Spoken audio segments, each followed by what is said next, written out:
तेजस्वी के भूमाय समीकरण से बीजेपी खेमे में खलबली मची हुई है। बोझना में पूर्व सवर्ण वोटरों के एक बड़े वर्ग ने बीजेपी को झटका देकर आरजेडी का हाथ थाम लिया था। तेजस्वी लगातार सवर्णों के मन में बैठे शंका को दूर करने में लगे हैं। हाल ही में परशुराम जयंती में तेजस्वी ने सवर्ण समाज को अपने पाले में करने के लिए पुरानी गलतियों के लिए माफी भी मांगी। उधर तेजस्वी के इस नए दाव से भगवा खेमे को 420 वोल्ट का करंट लगा है। बीजेपी के तमाम नेता लालू राबड़ी राज की याद दिलाकर सवर्ण समाज को सतर्क करने में लगे हैं। इसी सिलसिले में श्रम संसाधन मंत्री जीवेश मिश्रा ने भूरा बाल साफ करो के विवादित बयान को छेड़कर सवर्णों को सावधान किया है। मिश्रा का कहना है कि भूरा बाल साफ करो का नारा देने वाले भूरा बाल माफ करो की बात कह रहे हैं। तो अपने पिताजी से पूछना चाहिए कि भूरा बाल क्यों साफ कर रहे थे और आज परिस्थिति ऐसी क्यों आई जो भूरा बाल माफ करो का नारा वो दे रहे हैं। ये तो उनको ये इस प्रश्न का जवाब और सवाल उनके घर में ही निहित है। लेकिन हम तो कहेंगे अभी उनके सेहत की चिंता करें। ये भूरा बाल न कभी साफ हुआ है न हो सकता है। ये देश के लिए काम करने वाला रहा है, ये राष्ट्र के लिए काम करने वाला रहा है और देश के सभी जाति वर्ग के लोगों ने बिहार का विकास किया है, देश का विकास किया है। इसलिए हम समग्रता में विश्वास करते हैं, सबके लिए समभाव में विश्वास करते हैं और सबके लिए समान अधिकार में विश्वास करते हैं।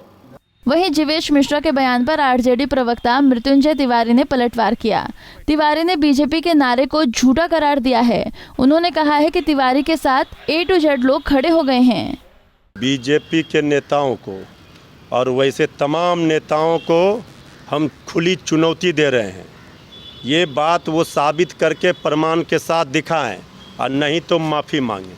ये सब जो परसेप्शन बना करके ये लोग परेशान है, बेचैनी में हैं, ये बता रहा है कि उनको ये डर सता रहा है कि आज तेजस्वी यादव जी का A to Z समीकरण चल गया।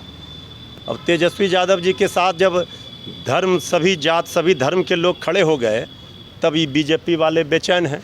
इनकी बेचैनी अभी और बढ़ेगी। इनके कोर वोटर में ही तेजस्वी यादव जी ने सेंधमारी कर दिया तो अब तो परेशानी तो बढ़ेगी। तो इसलिए हमारी चुनौती है, कोई साबित करे। यहाँ कोई भूरा बाल, हरा बाल, पीला बाल, काला बाल नहीं है।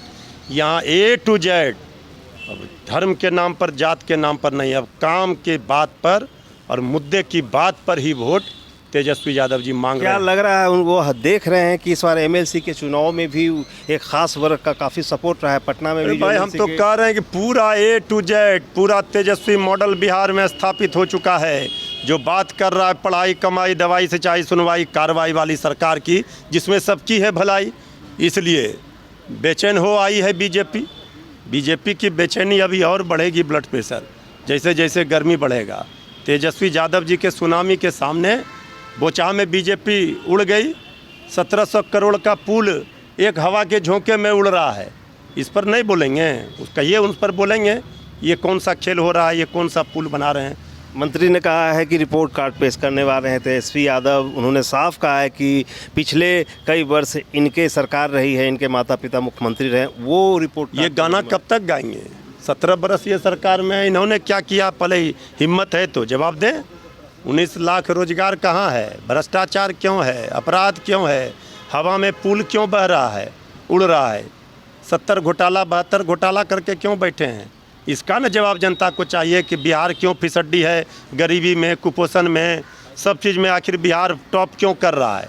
ये सब बोल करके वो क्या करेंगे, उससे कोई फायदा नहीं। साफ तौर पे मृत्युंजय तिवारी जी का कहना है कि जिस तरह से समीकरण बदला है, A to Z की समीकरण, अब राष्ट्रीय जनता दल के यहाँ हर कौम के लोग अब इनके साथ हैं। साबित भी होता है कि MLC के चुनाव में भूमिहार जाति से आए कार्तिकेय कुमार ने जीत हासिल की है और ऐसे में विपक्ष अगर कुछ कहता है तो यह निराधार है।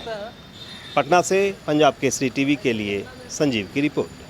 हमसे जुड़े रहने के लिए हमारे YouTube चैनल को सब्सक्राइब करें और नई वीडियो की नोटिफिकेशन के लिए बेल आइकॉन को दबाएं। अगर आप ये वीडियो Facebook पर देख रहे हैं तो लाइक जरूर करें और ज्यादा से ज्यादा शेयर करें। धन्यवाद।